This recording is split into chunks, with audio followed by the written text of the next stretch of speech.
Welcome back to the channel, everyone. You are watching Q Media. So today we are going to look at a very broad overview how I installed the Type R turbo, the cost of it, and breaking down some of the tips and tricks that you need to know when installing a Type R turbo onto your 10th gen Accord. As mentioned, this is just an overview, not a tutorial. So without further ado, let's get into it. So this is how a modified engine bay will look like, but if you're starting from scratch, everything won't look this nice. So when you are installing your turbo for the first time, things you will need to do is take off your entire intake inlet piping. And to do that, you'll take out a few clamps here, and also you'll have these evap hoses that you can just yank out. And then you'll have a couple of lines holding on or bolted onto your stock intake that'll be somewhere around here. And then from there, what you can do is take out a bolt here that's mounted to your engine block, and then take out some screws holding in this wire harness and onto your inlet. And then the next thing you'll want to do is remove this washer fluid funnel, as well as your coolant overflow tank, so you have access to your inlet piping. And then once you have that out, you'll have two 10mm bolts that are holding your inlet onto the turbo down here. And my recommendation with that is to use a wobble socket, an extension, and a magnet of some sort to pick it up. And then once you take this bolt out, as well as the one on the inside here, those are your inlet bolts. Unplug your wastegate, and you should be able to remove this inlet pipe. From there, you'll have access to your heat shield, your O2 sensor, and some of the studs holding on the turbo. Next steps after you take off your inlet is to take off the heat shield. And to do that, you'll have two bolts at the top here, one on the side on the downpipe, and then one down here on the turbo. The top two are pretty easy to get to. The one on the side, pretty straightforward as well once you take out all your inlet pipes. But the one against the turbo, what I recommend doing is taking off this heat shield here, which is held on by a 10mm bolt here, and right here. Once you get that off, it'll be easier to reach your heat shield bolt in here.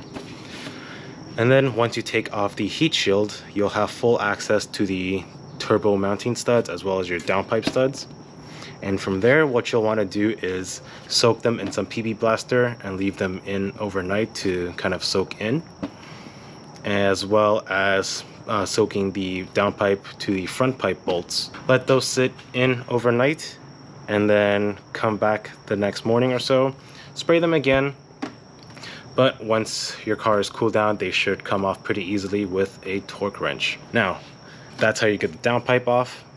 And then before you start taking off your turbo off, you will have a oil feed line that's going to be underneath here. I have a blanket on it, you can't see it, but you have an oil feed line here. You'll have a coolant. The top one here is your coolant return hose, and the one on the bottom is going to be your coolant feed. What you'll want to do is you'll want to pinch off your coolant feed line with a clamp of some sort to prevent coolant loss, as well as pinch off your coolant return line that goes back in towards your intake over here. Pinch those off and start taking off the clamps that hold on the coolant lines, and take off the oil feed line as mentioned. And then from there, you can start taking off the nuts and bolts holding on the turbo to the manifold. And once you have those loose, you can remove your charge pipe piping, as well as your bracket that bolts your turbo to the block, and your oil return line on the bottom as well. And then from there, you should be able to take off the turbo. Now, when you're installing the new turbo, you'll have a couple of things that you need to change over. If you have the PRL inlet conversion kit, everything should be provided. Otherwise, you'll need a new bracket to hold on to mount the Type R turbo to the block, since it's slightly longer. You'll also need a Type R heat shield, since you'll be relocating your O2 sensor onto the downpipe. And let's see what else. You'll also need a new wiring harness if you're using a Type R inlet.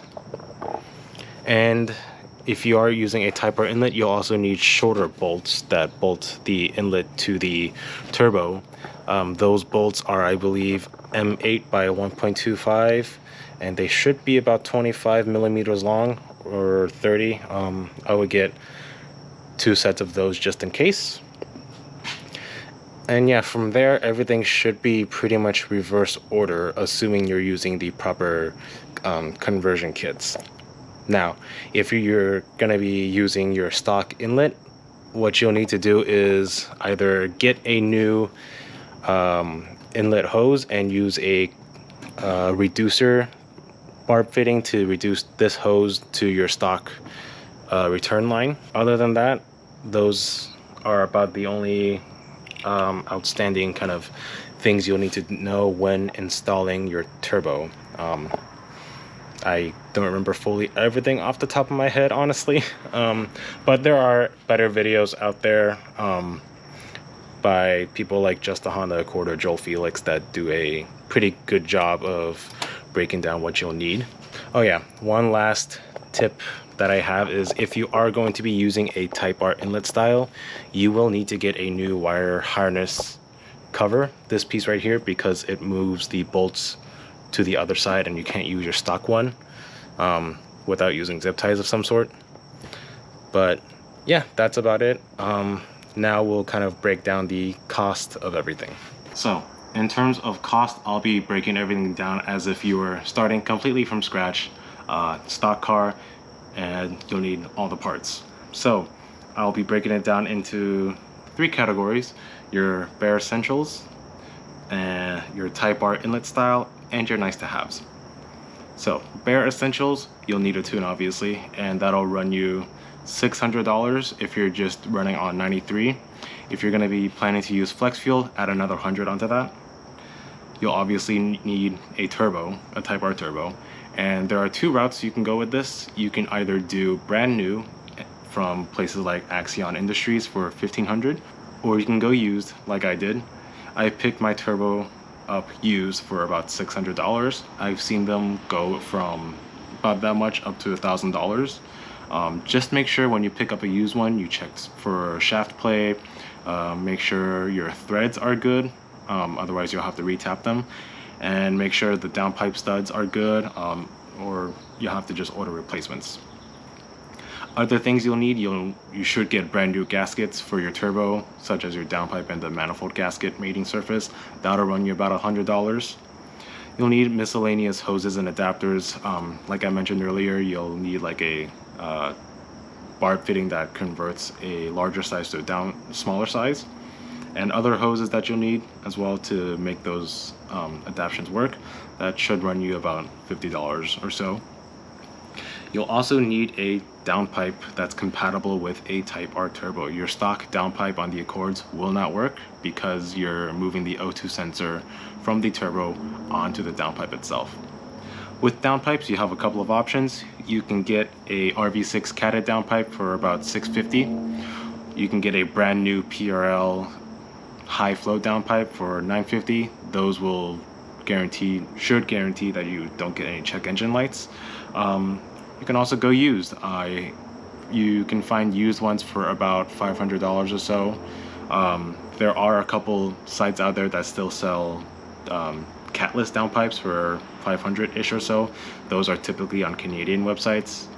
You can't get those here in the US anymore, but plan to budget about $650 to about $1,000 for a downpipe brand new. If your turbo doesn't come with a wastegate, this is if you're buying used, you'll need a new wastegate, which will cost you about $255. If you buy a new turbo from Axion Industries, it'll be provided. You'll need a couple of OEM parts, such as your turbo mounting bracket, a heat shield, the oil feed line, your oil feed filter, and your return line.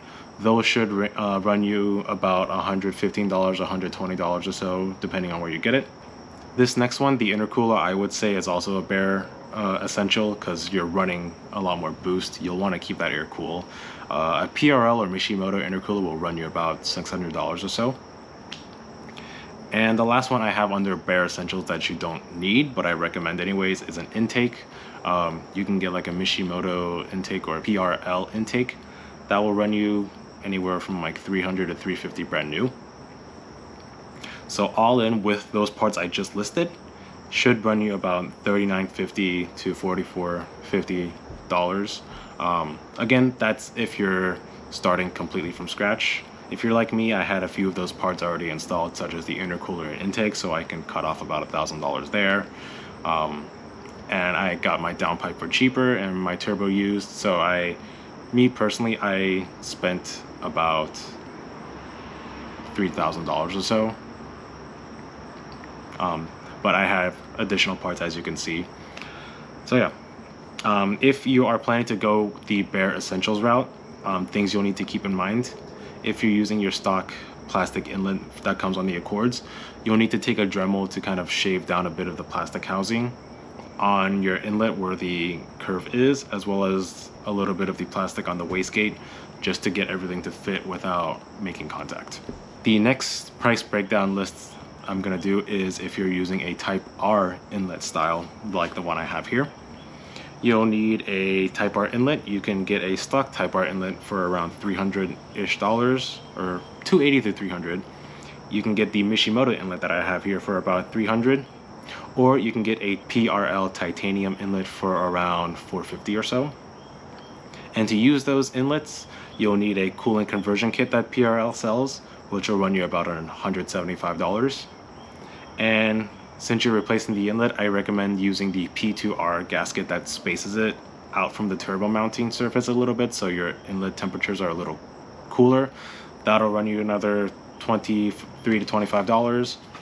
Then you'll need some hoses to convert, which will run another $50. And the plastic harness adapter that I mentioned, that'll be another $20 or so. So on top of the base cost of around $39.50-ish, you'll want to add on another $570 to $600 or so to convert it to the PRL inlet style. And then the final price bracket I have are some nice to haves. These nice to haves I consider are your Flex Fuel kit, which will run you $500 brand new, and a front pipe, because you're upgrading your downpipe, you'll want a bigger front pipe as well to free up the exhaust flow. A new front pipe from PRL will run you about $400. And some turbo blankets, those aren't necessary. Those are definitely nice to haves. Those I spent around $450, and the final bracket on top of all of that is going to be another $13.50 or so. So the price, if you're doing this completely from stock and you're doing everything balls to the walls, full upgrade, will run you around $5,800 to $6,400 or so. For me, like I mentioned, I already had the intercooler and Flex Fuel kit installed, and the only things that I needed were the turbo, the tune, the gaskets, the downpipe, the Honda OEM parts, and the Mishimoto Inlet, some coolant conversion kits. And I would say for me, I spent around $3,000 or so, mostly because I had some of those mods installed already. And my recommended path for you guys is to do the same, kind of build up your parts, install things like your intercooler or Flex Fuel kit first, save up, hunt for some deals on a turbo, and then once you have everything, knock it all out in one go, so that you have everything kind of done together. You can get it tuned once and done, no need to install anything extra. So that's it for this video today. If you like that price breakdown, make sure you like and subscribe. Otherwise, I'll catch you guys in the next one. Peace out. Take care.